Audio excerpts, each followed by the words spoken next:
I just wondered, are you disappointed that the Commissioner hasn't been able to accept your findings of institutionalised racism, sexism, misogyny and homophobia?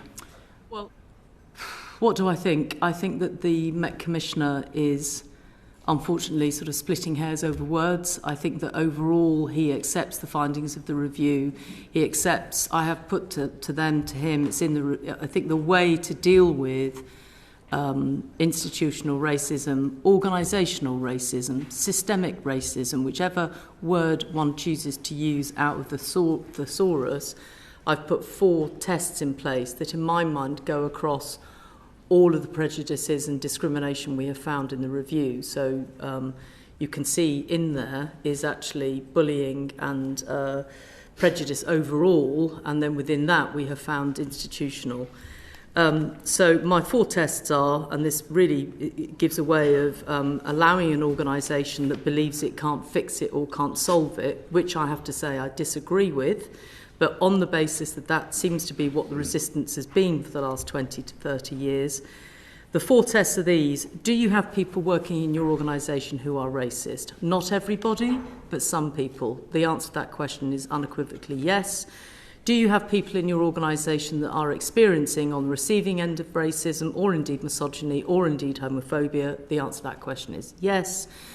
Do you have an organisation which in terms of its procedures, its processes, its functioning has systemic bias in it? The answer to that is yes. And, you know, I would just remind anybody listening to this, which I'm sure I don't need to remind this committee, is that black people, so people, officers who are black, are so disproportionately more likely to be in the misconduct system to the tune of 81% more likely than their white counterparts. There can be no other reason for that than the skin colour or the, how can I put it, much more lenient approach to their white male colleagues.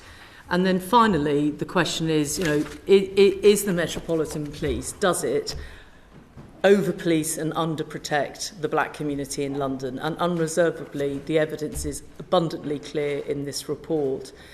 And I suppose I feel sad today in that I wish that the Commissioner and the Deputy Commissioner had given themselves more time to actually listen to and understand where black Londoners and all Londoners are coming from when it comes to the fact in 30 years this April, Baroness Doreen Lawrence has never heard the word institutional racism in regard to the murder of her own son and the battle that she and her family have had to fight.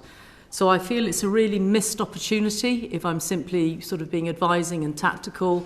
And I think deep into this is I just feel it's a shame. And what I hope is that over the next few weeks and months, as the Commissioner gets more into meeting Londoners and listening to what they have to say, he will not only accept my diagnosis, but accept what isn't a label, but an accurate description of the organisation.